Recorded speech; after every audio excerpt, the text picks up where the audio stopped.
Jas, silakan Jas. Selamat pagi. Selamat pagi. Yuk, gimana kabar? Baik. Ya. Jadi Silakan. saya sempat tadi mendengar ceramah dari Pak Bang Juma tentang Alkitab, tentang kekristenan. Sebenarnya kalau kita mengutip kitab suci yang kita tidak imani, saya pikir akan muncul subjektivitas. Sama dengan saya, kalau aku menafsir Al-Quran dan hadis tentang ajaran Islam, tentu subjektivitas saya ada. Jadi menurut saya, sama dengan ada fitinya Bang Juma waktu itu, tentang Yesaya 9 ayat 5. Ya, ada fitinya.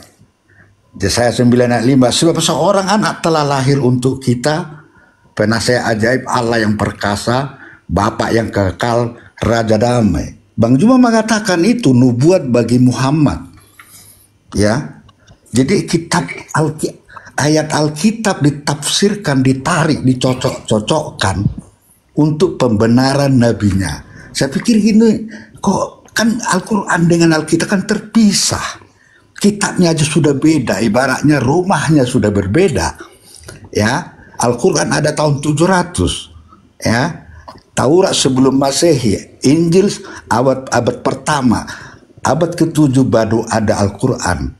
Jadi kalau saya pernah dengar pitinya Bang Juma mengatakan bahwa ayat Alkitab Yesaya 9 ayat 5, ya, sebab telah lahir seorang. Oh, diulang lagi Bang? Iya, disebut sebagai nubuat untuk Nabi Muhammad, bukan nubuat buat Yesus, untuk Yesus, tapi nubuat buat Nabi Muhammad. Ini kan bagaimana lah. Biar ditanggapi Bang Juma ya Bang ya. Saya sendiri ini udah Bang, biar ditanggapi Bang Juma Bang. Tolong diterangkan Bang Juma bagaimana ini. Oke, baik. Ya. Oke. Makasih Bang. Ya. Jadi kalau pandangan itu yang Anda bawa terhadap penjelasan saya, lalu bagaimana dengan Kristen? Kitabnya Nabi Musa alaihi salam 1400 tahun baru kemudian ada Yesus lahir di atas muka bumi. Setelah itu Bibelnya orang Kristen yang kita temukan kemudian manuskrip tertua itu abad keempat. Berarti jarak antar kitabnya Nabi Musa dengan Kristen itu 1800 tahun. Orang Kristen pandai-pandaian mengambil kitabnya Yahudi, mentafsir-tafsirkan, mencocok-cocokkan, lalu kemudian mereka mencomot-comot dalil-dalil kitabnya orang untuk dipakai sebagai pembenaran kitabnya Kristen yang disebut dengan PB atau Perjanjian Baru. Saya berbicara ketika saya mengatakan di dalam Yesaya 9 nomor 6 atau nomor 5, ketika kemudian orang Kristen mengatakan itu adalah Yesus, rasa-rasanya pingin muntah. Karena tak ada satupun yang cocok dengan Yesus. Penasihat ajaib, siapa yang dinasihatin Yesus? Damai, Raja damai, apa yang didamaikan sama dia? Apalagi kekalnya di mana? Ajarannya setelah dia terangkat ke langit habis, dibabat sama Kristen, diganti gonta-ganti sama orang Kristen. Apa? Tidak ada. Nah, ketika dipaksakan itu sebagai nubuat, maka saya katakan itu lebih pas dengan baginda Rasulullah Muhammad sallallahu alaihi wasallam. Tapi bukan itu jadi persoalan, saudara. Ketika Anda mengatakan bahwasanya saya kemudian pandai-pandai yang mentafsirkan kitabnya orang Kristen. Lah, bagaimana dengan Kristen? Bukan cuma mentafsirkan, tapi mengambil terjemahan kitabnya agama lain. Ayo. Orang mana di dunia ini yang punya akal yang mampu menjelaskan kepada kita yang waras ini bahwa perjanjian lama itu kitabnya orang Kristen? Siapa yang bisa dibodohi dan siapa yang bisa ditipu oleh orang Kristen? Kitab Taurat, kitab Tanakh, Ketubim, Nevi'im itu bukan punya Kristen. Itu punya Yahudi. Itu loh. Saudara harus paham itu. Kalau saya hanya menjelaskan. Saya tidak mencuri terjemahan kitabnya agama lain, lalu saya jadikan sebagai satu sampul dengan kitab saya. Saya tidak jadikan terjemahan kitabnya orang Yahudi, lalu saya ambil, saya kumpulkan bersama dengan Al-Quran saya. Enggak. Agama saya punya harga diri. Agama saya adalah agama hak, bukan agama yang dibuat-buat manusia dengan mengumpulkan cerita-cerita yang ada di agama orang lain. Ada enggak pendeta, pastor, lulusan manapun yang bisa menjelaskan kepada saya apa haknya orang Kristen menempelkan kitabnya orang Yahudi meskipun dalam bentuk terjemahan ke dalam kitabnya mereka? Apa haknya kira-kira? Ada? Enggak ada. Dengan kata lain, seibarat orang mengambil terjemahan Al-Quran, lalu terjemahan Al-Quran itu dijadikan sebagai buku dan menjadikan buku itu sebagai panduan agama baru. Terjemahan Al-Quran diambil, lalu mereka bikin agama baru. Itulah yang terjadi sekarang. Terjemahan kitab Tanakh diambil, baru bikin agama baru. Apa enggak malu? Apa hubungannya Kristen dengan Yahudi dalam hal ini? Apa hubungannya kitabnya orang Yahudi punya terjemahan diambil oleh orang Roma, lalu dia bikin agama baru bernama Katolik? Emang ada nabi di tengah-tengah Bani Israel yang dikhususkan untuk orang Romawi, untuk orang Kristen? Enggak ada. Yesus aja enggak kenal Kristen kok. Jadi kalau hanya alasan itu, Pak, Saudara, itu lelucon bagi saya, ya. Itu lelucon bagi saya. Yang harusnya orang Kristen tegakkan hari ini adalah ketika Kristen diajarkan untuk menjadikan seluruh umat manusia menjadi Kristen. Ketika orang Kristen diajarkan beritakan Injil kepada seluruh makhluk. Ketika orang Kristen kemudian mengajarkan agamanya dengan cara tipu muslihat kepada orang lain agar orang lain menyembah kepada makhluk yang bernama Yesus. Itu yang harus diperjuangkan oleh orang Kristen. Ketika mereka membawa, menjual, kemudian menjajakan Tuhan mereka yang bernama Yesus itu, orang yang menjadi sasaran kekristenan harus dijawab pertanyaannya. Sama seperti saya. Ketika saya membaca kemudian Wahyu 1 nomor 18, siapa itu? Itu makhluk apa itu? Lihatlah, aku telah mati dan aku hidup kembali. Aku berkuasa atas kerajaan maut. Itu siapa? Siapa itu yang mati dan hidup kembali? Itu siapa itu? Yang berkuasa atas maut itu siapa? Yesus tak mungkin, apalagi Tuhan. Lalu siapa yang menjadi penguasa maut? Bisa Anda jelaskan kepada kami di sini, biar kita tahu Kristen itu adalah agama yang betul. Ayo, silakan Bang. Siapa makhluk yang datang di dalam Wahyu 1:18 mengatakan, dan yang hidup, aku telah mati. Itu tidak mungkin Tuhan. Tidak mungkin Tuhan telah mati. Namun lihatlah, aku hidup. Keluar berarti dari kubur. Sampai selama-lamanya. Dan aku memegang segala kunci maut dan kerajaan maut. Itu siapa tuh? Siapa yang memegang kunci maut? Siapa yang menguasai kerajaan maut? Bukankah itu iblis? Jadi yang Anda sembah adalah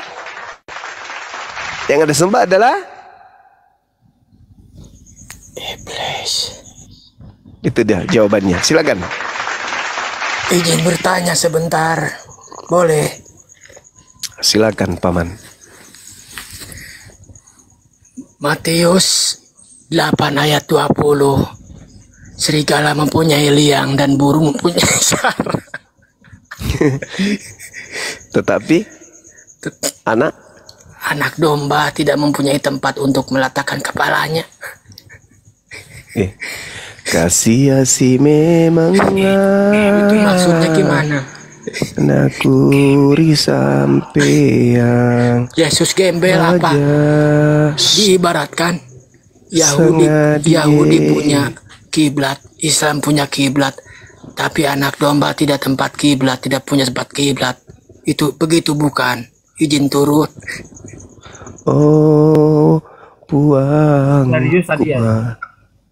Marajai. Silakan Kisanak, tolong jelaskan kepada kita di sini, ketika Al-Quran datang kemudian mengoreksi, mengkritisi, meluruskan ajaran agama Kristen dengan mengatakan wa iyad'una illa syaitanan marida, ya mereka orang-orang kafir sembah itu adalah setan dan yang durhaka.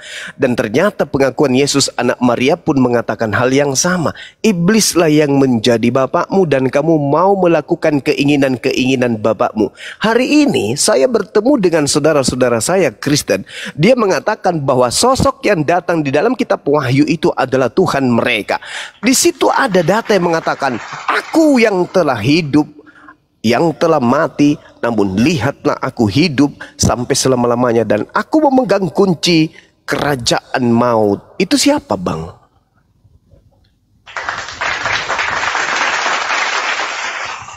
Kalau Tuhan, Allahu la ilaha illa huwal hayyul qayyum.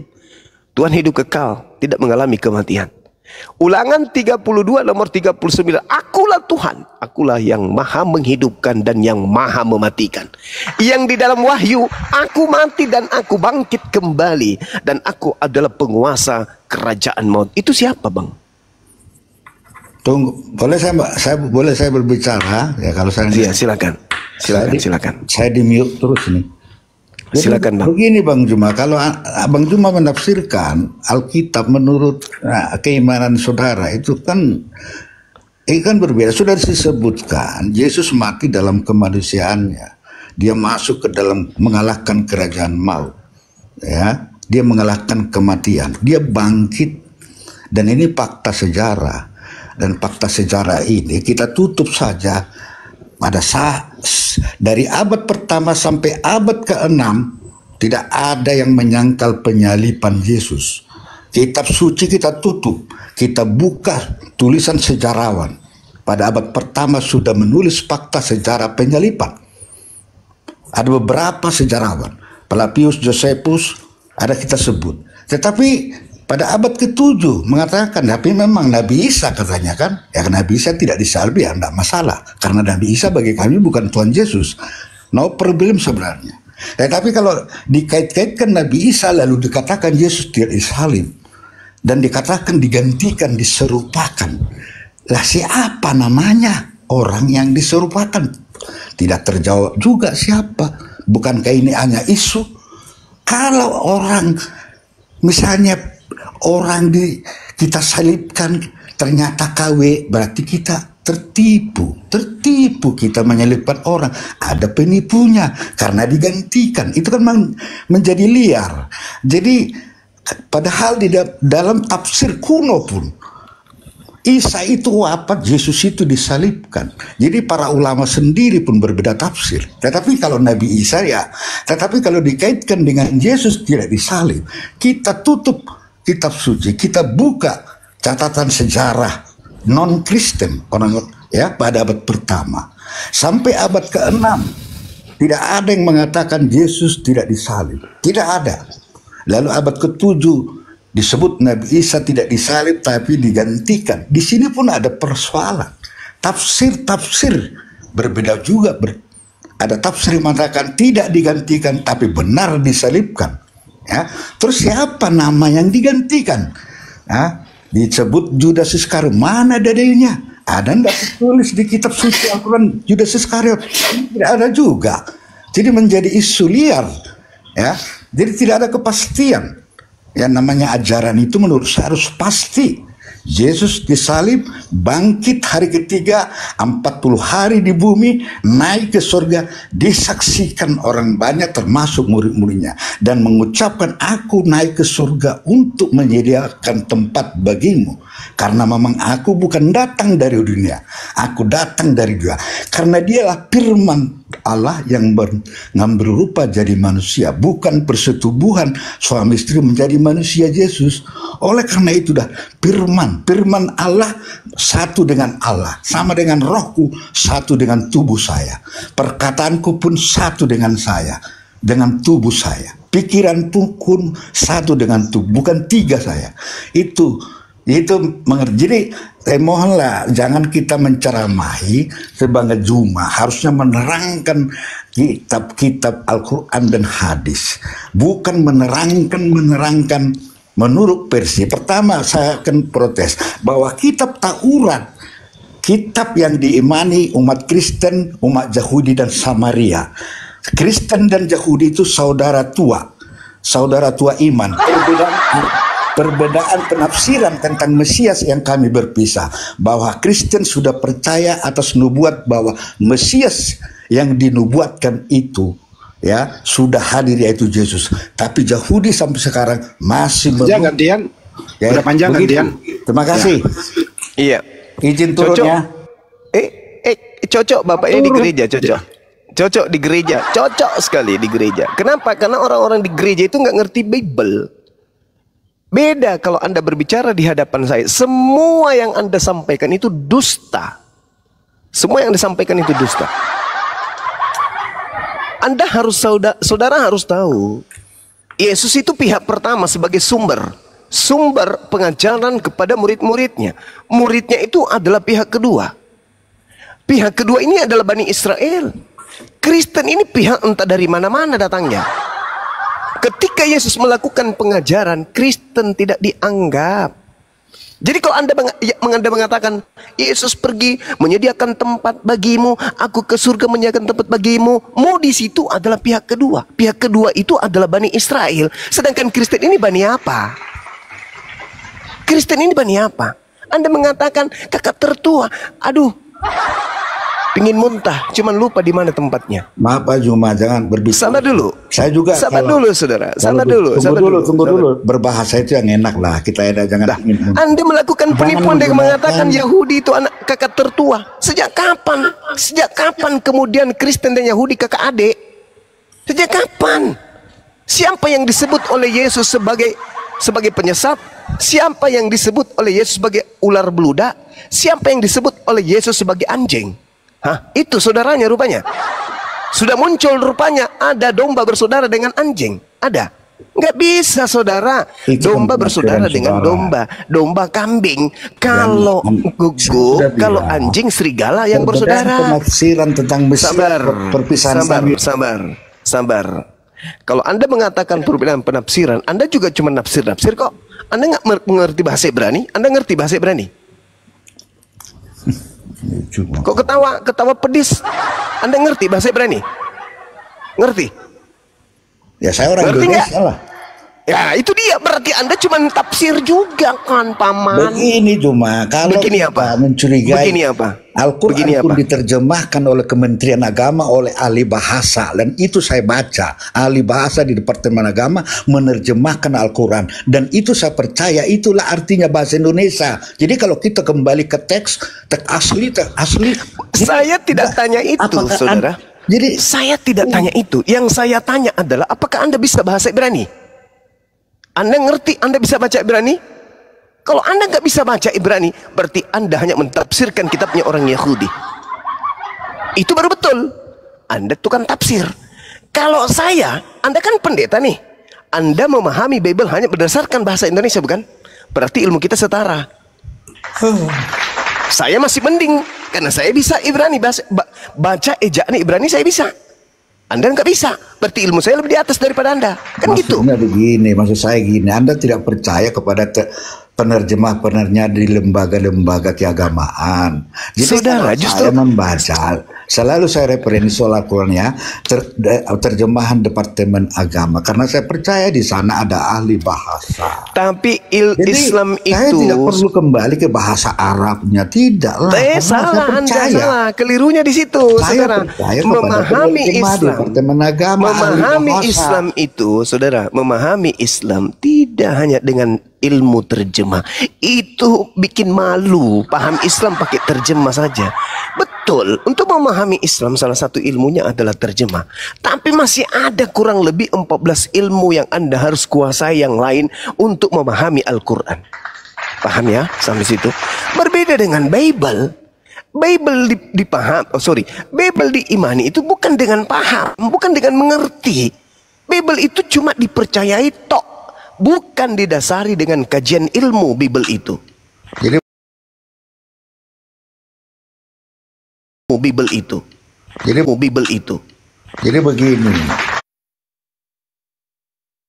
Sekarang pertanyaan saya gini, kita kerucutkan mengatakan. aja. Saudara, kita kerucutkan. Anda seorang pendeta, saya ingin tahu dari Anda. Yang hidup dan lalu mati, lalu hidup kembali, dan mengatakan dirinya sebagai penguasa kerajaan maut, itu siapa? Yesus, mungkin yang kamu tuduh. Oke. Ya. Oke. Ya, mungkin Oke, saya tepuk Anda tangan mungkin untuk sudah itu. tahu. Saya tepuk tangan untuk itu. Nah, Sekarang, di dalam pengakuan Yesusnya, ternyata yang menguasai kerajaan maut itu adalah iblis. Jangan-jangan Anda nggak tahu dalilnya. Yang menguasai kerajaan maut itu adalah iblis. Menurut siapa? Menurut Yesus. Yang mengaku di dalam Wahyu 1 nomor 18. Sudah pasti bukan Yesus, tapi iblis. Anda mengatakan saya tafsir. Oke, saya bacakan dalilnya. Gunakan akal sehat Anda, saya baca dalil. Yohanes 12 nomor 31. Sekaranglah waktunya dunia ini akan dihukumkan. Dunia akan dihukumkan. Dan juga waktunya iblis, penguasa dunia ini, dilemparkan keluar. Di sini jelas dikatakan bahwa iblis ini adalah penguasa dunia. Lalu kemudian diterangkan di dalam kitab Anda sendiri bahwa iblis ini adalah penguasa maut. 1 Yohanes 5 nomor 19. Kita tahu bahwa kita berasal dari Allah dan seluruh dunia berada di bawah kuasa iblis. Siapa ini yang menguasai iblis ini? Yang menguasai dunia ini? Baca Ibrani 2 nomor 14. Apa yang dikatakan di sana? Penguasa kerajaan maut adalah iblis yang berkuasa atas maut. Dalil. Coba Anda tunjukkan kepada saya di mana dalilnya Yesus pernah berkata sebelum dia terangkat ke langit, ya, bahwa aku adalah penguasa dunia. Tunjukkan kepada saya dalilnya. Aku adalah penguasa maut. Aku adalah penguasa kerajaan maut. Di mana Yesus pernah mengatakan itu? Bukankah Yesus mengatakan di dalam Yohanes 17:8, segala firman yang engkau berikan kepada aku telah aku sampaikan kepada mereka. Ini sebelum penyaliban. Sebelum penyaliban, menurut Yesus semua firman telah kusampaikan. Dan ternyata seluruh firman yang disampaikan Yesus, tidak ada yang mengatakan, akulah penguasa maut. Akulah Alfa dan Omega. Akulah yang awal, akulah yang akhir. Kepada aku diberi kuasa di dunia. Nggak ada ucapan seperti itu terhadap Yesus. Nanti setelah dia terangkat ke langit, muncul pengakuan Yesus lain yang kamu sembah, saudara. Oke? Apakah Tuhannya Yahudi pernah mati? Tidak pernah mati. Lalu siapa yang pernah mati? Yang dilemparkan ke goa, yang dilemparkan ke dalam alam maut? Iblis. Siapa yang keluar dari alam maut? Siapa yang keluar dari alam maut? Menurut Yesus, Yohanes 12 nomor 31, siapa yang keluar dari alam maut? Iblis. Berarti yang keluar dari kubur siapa? Yang kamu sembah yang keluar dari kubur itu siapa? Iblis. Buktikan ke saya, Bang. Kalau Yesus pernah mengatakan, aku adalah penguasa maut. Oke, bukan begitu ya. Matius 28 ayat 18 ya. Hah? Itu sudah keluar dari kubur itu. Nah, ini perkataan itu. Jadi, Loh, saya kan minta sebelum terjadi penyaliban, di mana Yesus berkata, aku adalah penguasa maut.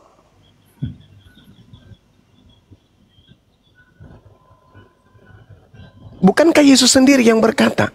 Yohanes 12 nomor 31. Sekaranglah waktunya dunia akan dihukumkan dan juga waktunya sekarang ini adalah waktunya iblis. Sang penguasa dunia ini yang telah dilemparkan keluar dari goa kematian.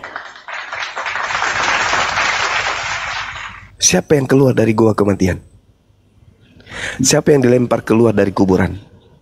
Jadi Bang Juma sesekali baca Yohanes 10 ayat 30, Yohanes 8 24. Jadi jangan comot-comot hanya untuk pembenaran. Ya kan disebut, tunggu dulu, aku dan Bapa adalah satu, ya. Yes, karena itu percaya bahwa aku adalah dia, maka karena kamu itu mati dalam dosamu. Itu karena itu Yesus. Jadi, justru karena jangan hindar-hindari saudara.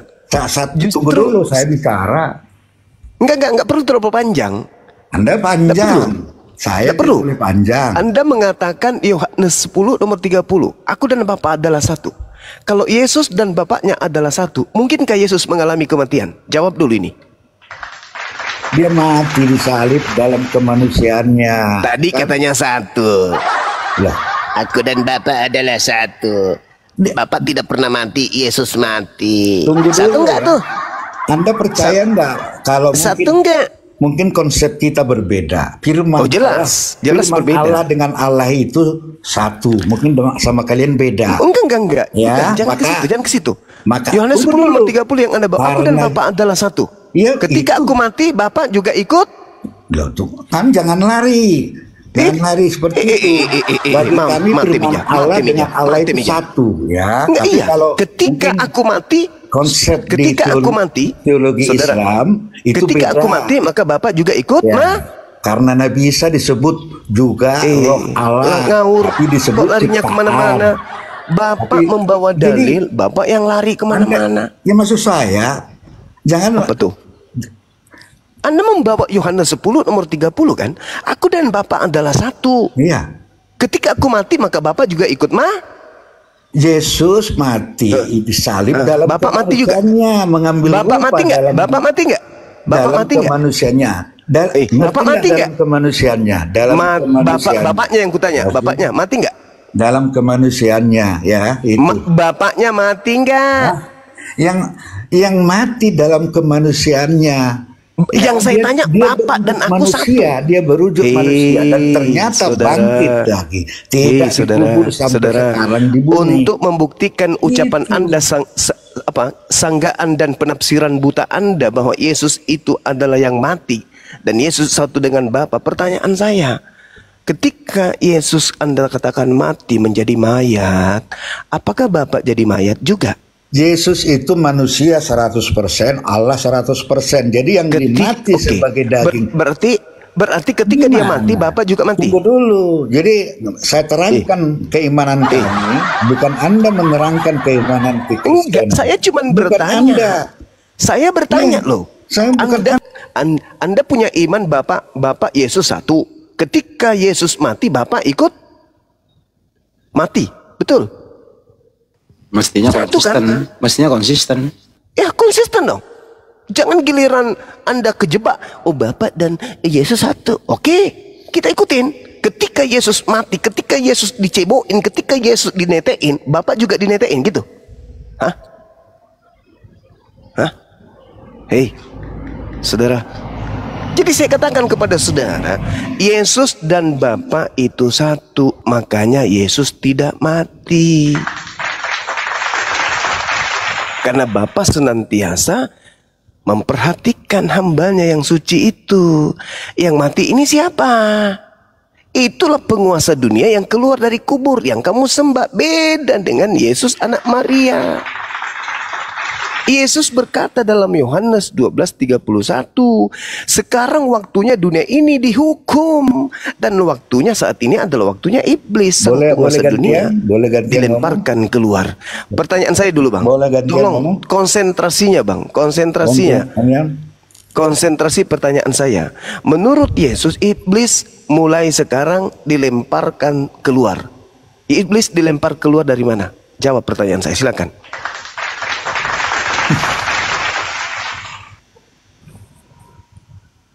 Jadi begini, Anda membuat pertanyaan ke saya, ya kan? Iya. Saya boleh bertanya juga. Boleh dong. Oke, saya bertanya ya. Jawab dulu. Jawab dulu nih, Bang. Anda Keluar dari mana? menjawab itu pertanyaan Anda itu gimana ya? Susah menerang karena Anda sudah menafsirkan. Saya tidak mentafsirkan. Saya hanya minta kejujuran, Pak. Kejujuran apa? Yesus berkata, waktunya sekarang ini adalah waktunya iblis, sang penguasa dunia, dilemparkan keluar. Dilemparkan keluar dari mana? Kalau keluar dari surga kan sudah sama Adam. Sekarang Yesus mengatakan dia dilemparkan keluar. Yesus berkata dalam Matius 12 nomor 38. Apa kata Yesus? Angkatan jahat ini, orang Farisi ini minta satu tanda dan tidak akan diberikan satu tanda kepada angkatan jahat kecuali bangkit dari kubur pada hari ketiga. Pertanyaan saya, siapa yang bangkit pada hari ketiga? Dan itu tanda untuk siapa? Angkatan jahat kan? Pertanyaan saya, iblis dilemparkan keluar dari mana?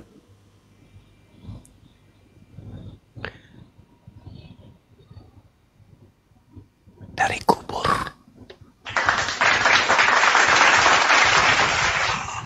Oke? Coba Usah Anda macet dulu ya.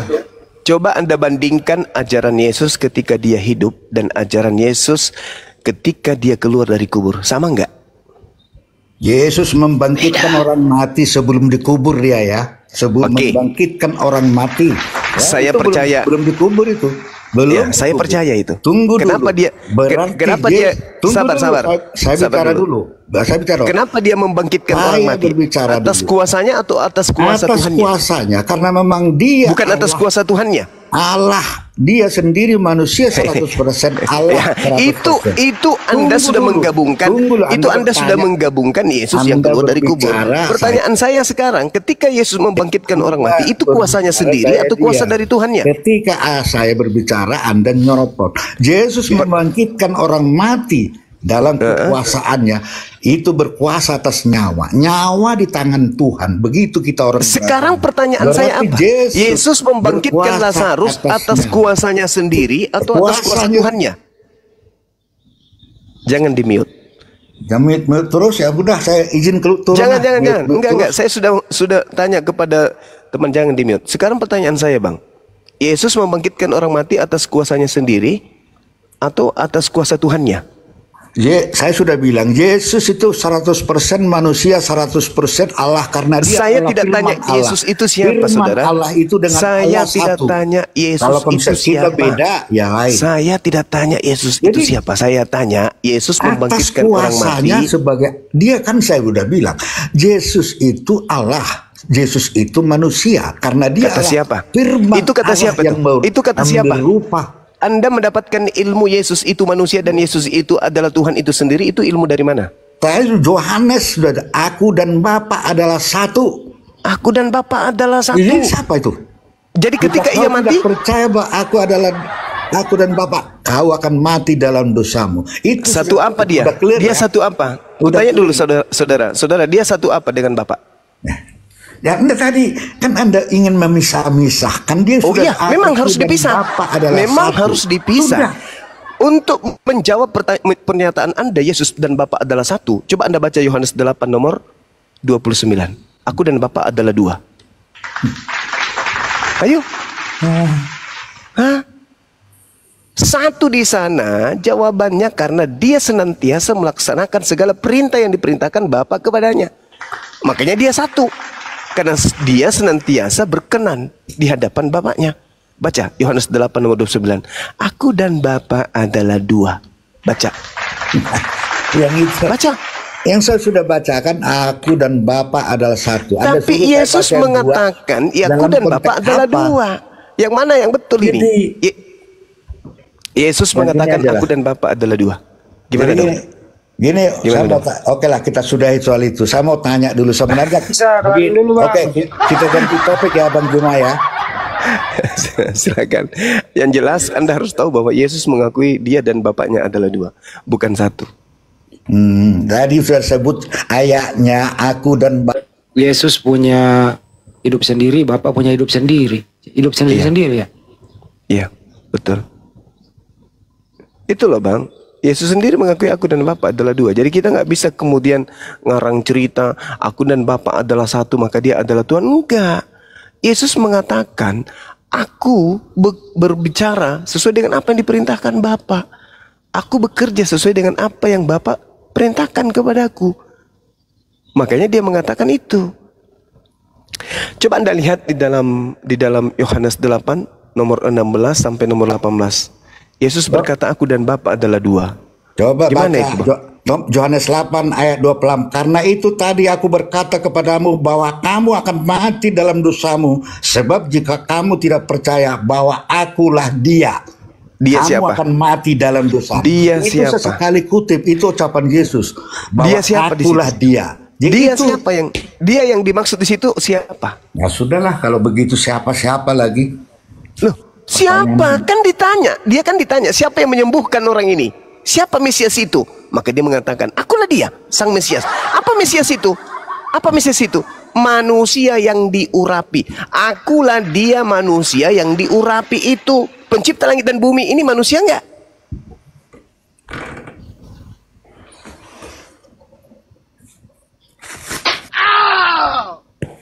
Yesus Mesias. Mereka sedang menunggu Mesias. Akulah Mesias yang kalian tunggu-tunggu itu. Orang yang diurapi, bukan Tuhan. Jadi begini, Bang Juma. Bang Juma, Gimana saudara?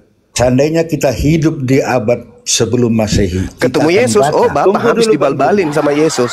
Tunggu dulu Bang Juma. Seandainya kita hidup di abad sebelum Kristen, sebelum Islam, kita akan membaca kitab Taurat, Keluaran 3 ayat 6. Perkataan Allah kepada Musa, akulah Allah ayahmu, Allah Abraham, Allah Ishak, Allah Iya, itu nggak ada masalah. Ismail tidak disebut. Setelah Yesus lahir di Matius 22 ayat 31, Yesus pun mengingatkan, akulah Allah Abraham, Allah Ishak, Allah Yakub. Jadi ada kesinambungan Allah yang disembah. Apa? Begitu, Yesus Pak. berkata, Jadi akulah Allah sebenarnya Abraham.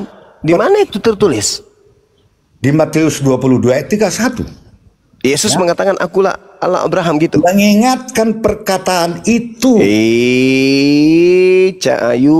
Mengingatkan perkataan yang ada di Taurat. Jadi kalau misalnya Pak Bombom, kalau Pak Bombom mengatakan Allah aku juga Abraham, Allah Allah Abraham, Ishak, Allah Allah Ishak, berarti Yakub. Pak Bombom juga itu adalah Allah Abraham gitu. Karena Ishak adalah jalur keturunan Astagfirullahaladzim, Abraham. ya Allah ya Karim. Itu. Benar-benar Jadi, iblis berhasil menguasai saudara.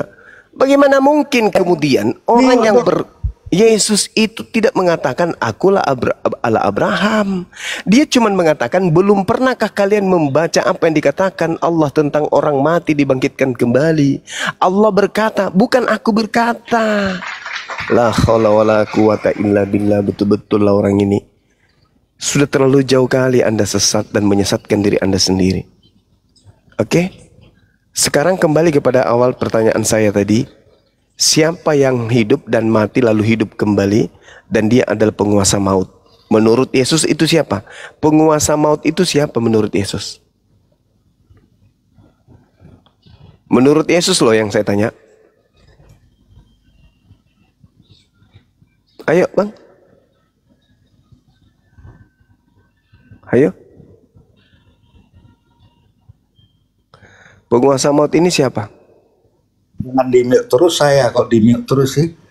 Maka orang Kristen itu sudah jelas ada sosok yang diikuti. Kalau bicara surga, bicara kebangkitan, bicara surga, itu sudah ada di hari, sudah ada sosok teladan, ya kan? Jadi maksud saya begini. Pertanyaan saya apa Bang? Menerjemahkan keimanan orang persi kita sama dengan saya. Kalau saya tanya bagaimana Nabi Muhammad bisa memberi Saya syafaat, bertanya, sementara menurut Yesus penguasa maut itu siapa? Kok nyerocos sementara kemana-mana umatnya begini? masih Menurut beri Yesus keselamatan. penguasa maut Ini itu saya siapa menurut sebenarnya nggak Yesus? suka berdebat-debat soal keyakinan. Saya nggak suka. Cuma Ya kalau karena orang Islam Kenapa? lebih paham Bible daripada Anda. Saya kan bertanya. dari mana? Sekarang Anda pertanyaan kan saya mencoba- apa? Anda dengar nggak saja. pertanyaan saya? Menurut Yesus penguasa maut itu siapa? Pasti lari kemana-mana Anda jawabannya. tafsirkan sebagai nubuat Saya buat tidak Nabi sedang Muhammad. mentafsir. Gimana? Saya sedang bertanya penguasa maut menurut Yesus itu siapa? Yesus sudah mengalahkan kuasa maut, mengalahkan ke Nah, saya tanya apa? Dijawab apa juga? Kagak ngerti bahasa Indonesia ini orang ini. Saya tanya menurut Yesus siapa penguasa maut? Menurut Yesus penguasa maut itu siapa?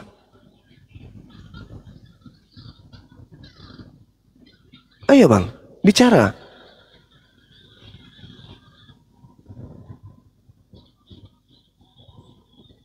Ya udah terus ya sudah, saya nggak bisa bicara, saya izin turun aja. Penguasa maut itu siapa Bang Belum menurut saya. Yesus? Kita bicara soal surga Bang Juma. Saya mau kalau tanya dulu ya. Saya pernah Selesaiin dulu ini bang topiknya. Penguasa maut menurut Yesus itu siapa? Ceramah Ustadz katanya di surga itu kesibukan memecahkan. Pasti itu terjadi. Ini Ali. Baca Matius 19. Baca Matius 19 nomor 29. Pengikut Yesus diberikan 100 istri. Masa nggak sibuk pecahkan perawan itu kalau 100 istri? Saudara pikirlah itu, satu laki-laki 100 perempuan. Kira-kira nggak sibuk dia? Sibuk. Baca Matius 19 nomor 29. Masalahnya Anda pendeta Indonesia. Jadi mau loncat kemanapun Anda kena smash.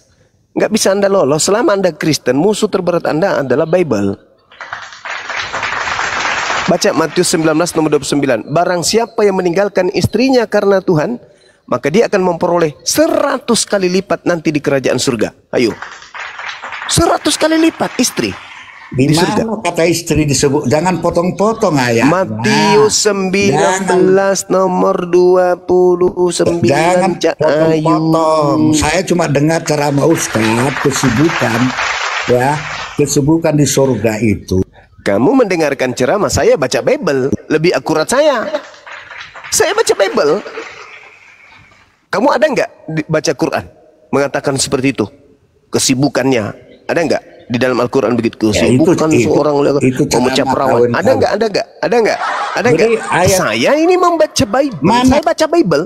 Saya baca Bible. Saya baca ya. Yesus menjanjikan 100 istri. Silakan Anda baca. Jangan Anda potong-potong. Setiap orang yang meninggalkan rumahnya, saudaranya, ayahnya, ibunya, anak-anaknya atau ladang, karena mengikuti aku akan menerima 100 kali lipat dan akan menerima hidup yang kekal.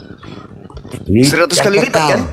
100 kali lipat kan? Hidup yang kekal. Tidak 100 kali lipat kan? Tidak ada kawin mengawin di sana. Inilah tabiat setan, tabiat iblis kayak gini karena Anda menyembah iblis. Anda yang menyembah iblis. Wahyu 1:18 itu Anda siapa? yang menyembah iblis. Wahyu 1 nomor 18, akulah yang hidup dan telah mati dan hidup kembali. Penguasa maut itu siapa? Siapa itu? Ini yang pertanyaan saya Anda hindari kan, Yesus saudara? bangkit dan naik ke surga. Yesus bangkit dan naik ke surga. Gimana ceritanya? Tadi Yesus berkata bahwa penguasa maut yang telah hidup itu adalah iblis. Kenapa Anda tuduh Yesus lagi yang jadi penguasa maut? Gimana dong? Justru kalau Anda membaca di dalam Ibrani atau di dalam Kisah Para Rasul 2 nomor 24, tetapi Tuhan membangkitkan Yesus dengan melepaskan dia dari sengatan maut, sengsara maut, karena tidak mungkin ia tetap berada dalam kuasa maut. Yesus dikuasai maut. Lalu yang berkuasa atas kerajaan maut ini siapa? Baca pernyataan Yesus. Tertulis di mana? Di dalam Yohanes 12:31, Yohanes 14:30. Siapa dia? Penguasa maut. Iblis. Baca Matius 28 ayat 18. Aku berkuasa di bumi dan di surga. Udah. Tangan. Mungkin tidak bisa disebut terkemuka. Tepuk tangan saudara-saudara. Anda semua. Saya mau tanya sama saudara, yang berbicara di dalam Matius 28 nomor 18 itu orang yang keluar dari kubur atau bukan? Jawab. Keluar dari kubur atau tidak keluar dari kubur? Apa masalahnya? Yesus berkata, iblis telah dilemparkan keluar dari kubur. Sebelum disalib, dia sudah menghidupkan orang mati itu karena dia diberi kuasa. Dengar.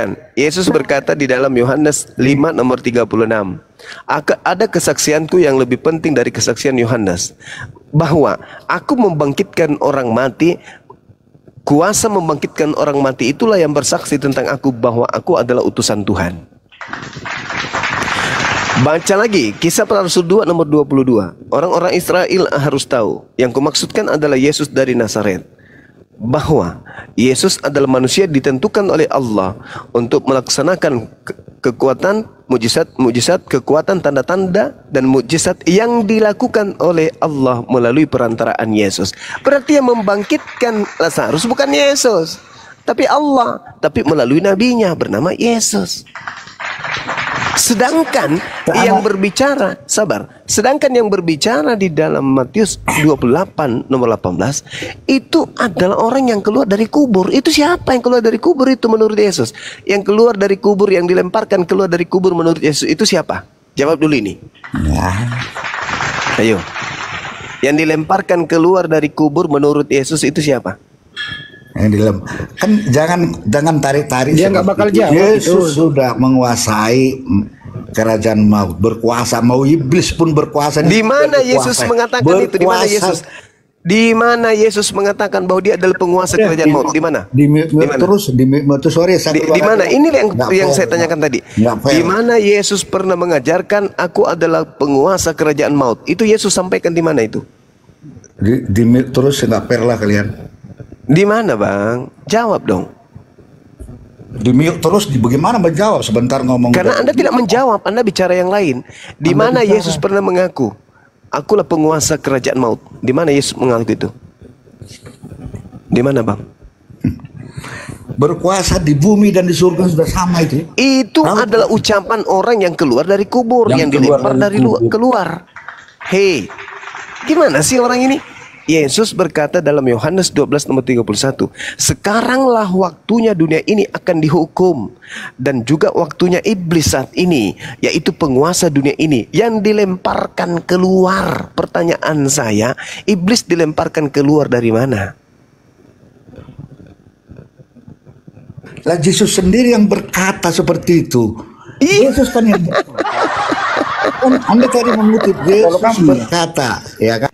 Iblis dilemparkan keluar dari mana? Yesus yang berkata, ya kan? Jadi berarti Yesus itu berkuasa melemparkan kekuasaan gelap. Bukan, saudara dengarkan saya, dengar saya, saudara. Saya mau tanya dulu, saudara, jangan bahas. Kita bahas dulu masalah kitabmu deh. Anda tanya dulu tuh kitabmu. Jangan ketinggian bahas Al-Quran. Ini aja Bible Anda nggak paham. Bagaimana? Ketinggian bahas Al-Quran. Ilmu Anda cuman Bible aja nggak paham kok. Pertanyaan saya, menurut Yesus yang dilemparkan keluar dari kubur itu siapa menurut Yesus?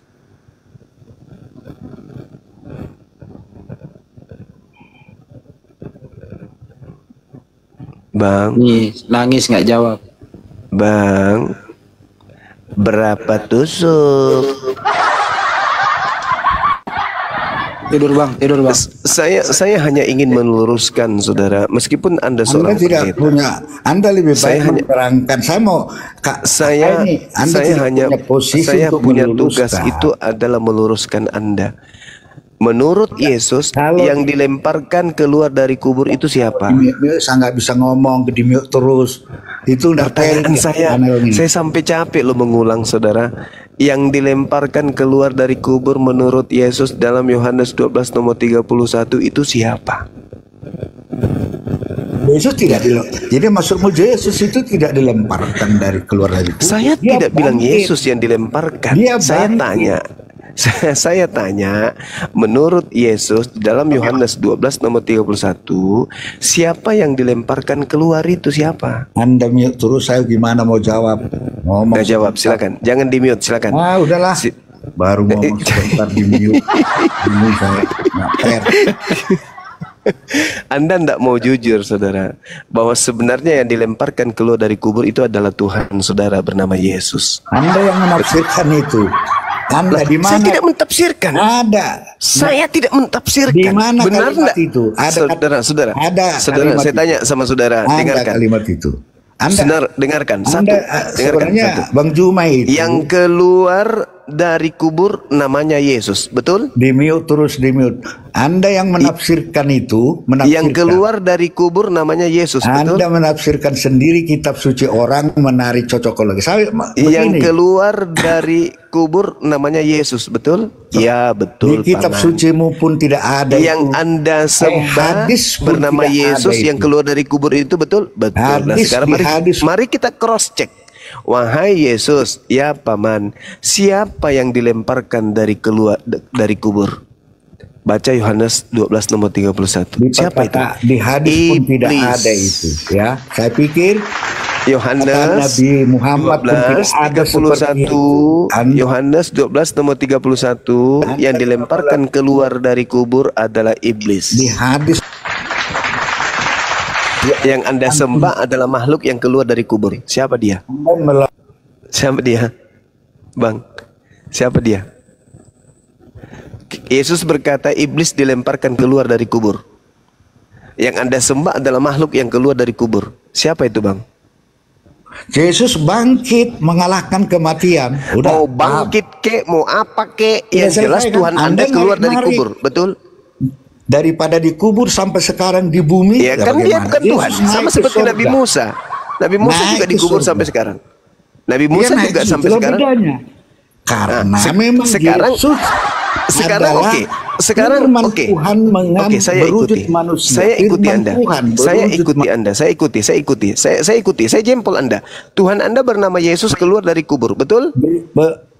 Bangkit dari kubur. Jangan, tidak ada kata keluar, ya. Tidak ada di kitab kata keluar. Anda Yohanes menggunakan 12 nomor 31. Coba Yohanes 12 nomor 31. Ada nggak kata keluar atau tidak ada di situ kata keluar? Silakan. Ada. Ada atau tidak ada? Ayo. Dimuk terus gimana sih? Ya, udah ujian aja turun lah. Nah ini Enggak kan ditanya, Abang. Ini kan ditanya yang keluar dari kubur itu Tuhan Anda bernama Yesus, betul? bangkit dari kubur. Nah, ketika dia bangkit, keluar dari kubur atau tidak? Bangkit dari kubur. Iya, setelah dia bangkit, dia keluar atau tidak? Masalah keluar, bangkit dari kubur, bangkit dari kubur. Lalu keluar. Anda kaitkan dengan ayat penguasa dengan iblis, kan itu Anda tarik-tarik saja itu.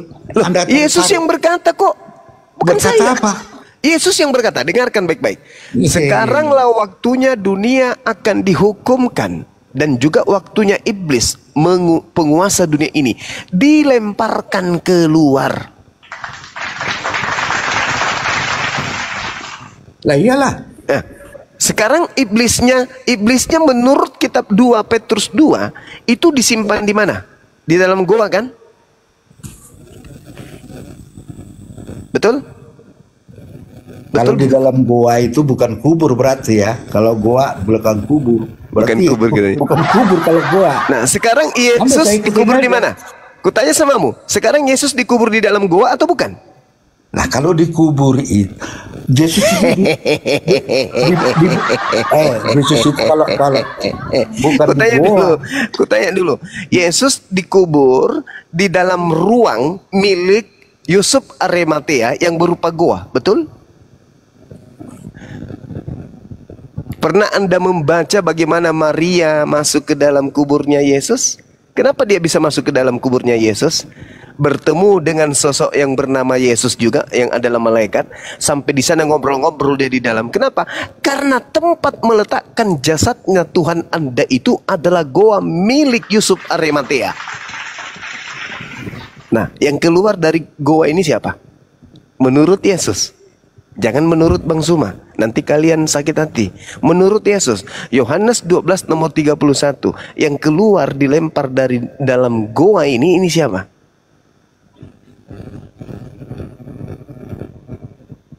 Setelah dia keluar, apa katanya?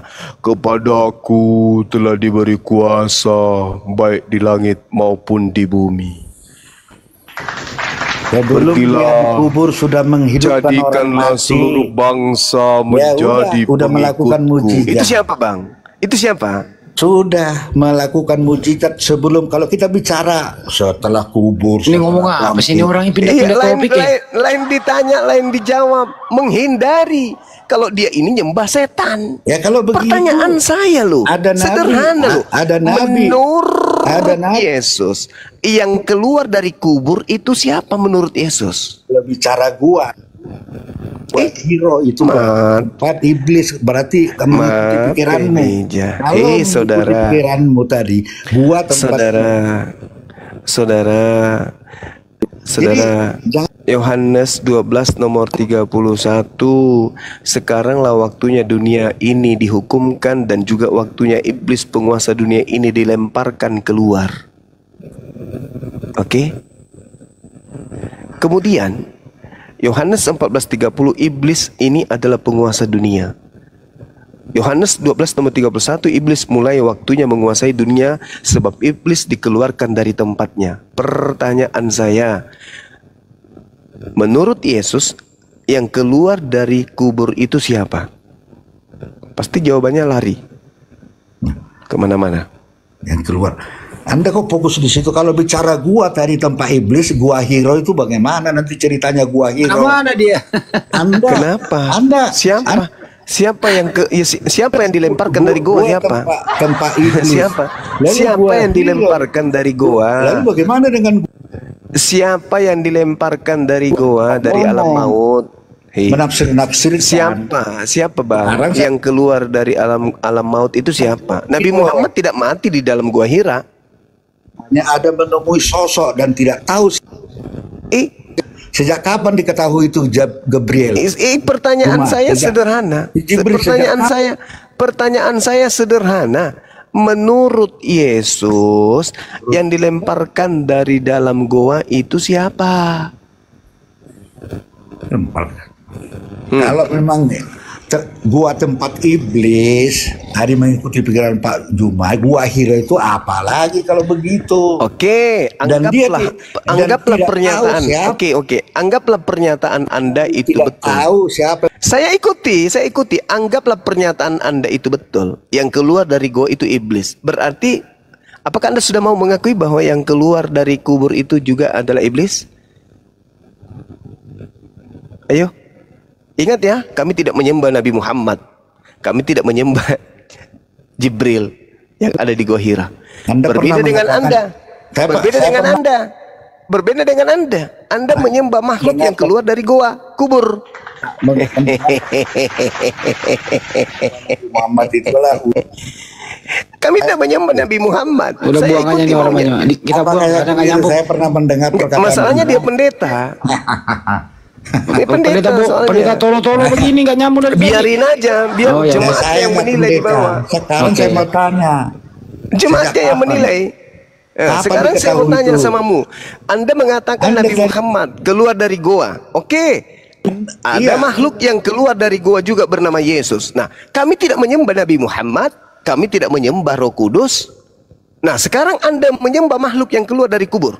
Hayu, kena kan? Makhluk bangkit dari kubur dan naik ke surga itu bukan dikubur selamanya lah begitu. Nggak ada urusan. Saya nggak peduli dengan itu. Saya nggak peduli dengan itu.